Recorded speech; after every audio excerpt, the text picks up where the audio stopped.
Hi, I'm Chris with Financial Advisory Corporation. I'm here to help you balance your long-term goals against your short-term reality.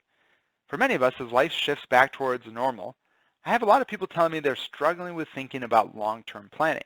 That makes sense. So we've seen how quickly our long-term plans and goals can be turned upside down, and we've spent the last year or so dealing with a lot of short-term changes. So how do we bring the long run into focus without getting derailed by the short run? Well, one way to do this is by thinking of the long term as a series of short-term challenges, rather than one uninterrupted straight line. So here are 3 simple strategies that you can use to train your mind. Number 1, create a future you mindset. Who is future you? What do they want? How can you help them get there? I give you an exercise that can help you do this. So close your eyes and picture yourself sitting on your front porch, your house or your condo or your boat when you're 80 years old. And you're thinking back over your life. And what kind of things would you want to be true in that moment as you think back over the last 80 years?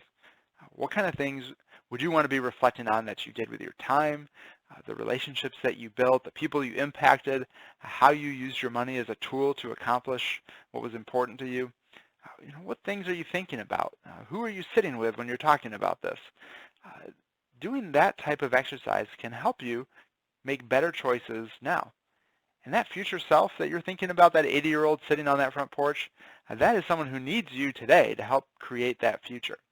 If this sounds a little woo-woo to you, it's actually based on a concept in psychology called future orientation, which is the idea that not only is the future unwritten, but you can write it, especially for yourself. And this idea can have real benefits.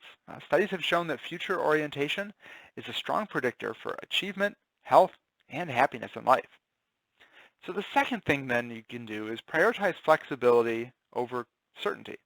As humans, we're wired to look for certainty. It feels good to think that we have everything under control. Our instincts actually tell us to act quickly in the short term to avoid discomfort that comes with uncertainty.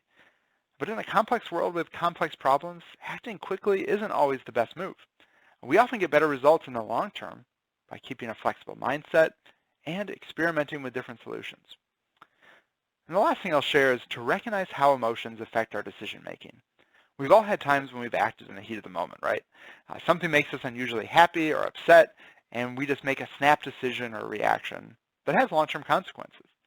One way this plays out in investing is something called loss aversion.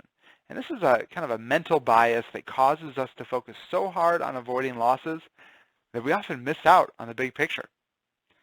And often that big picture is following a long-term strategy with proven benefits.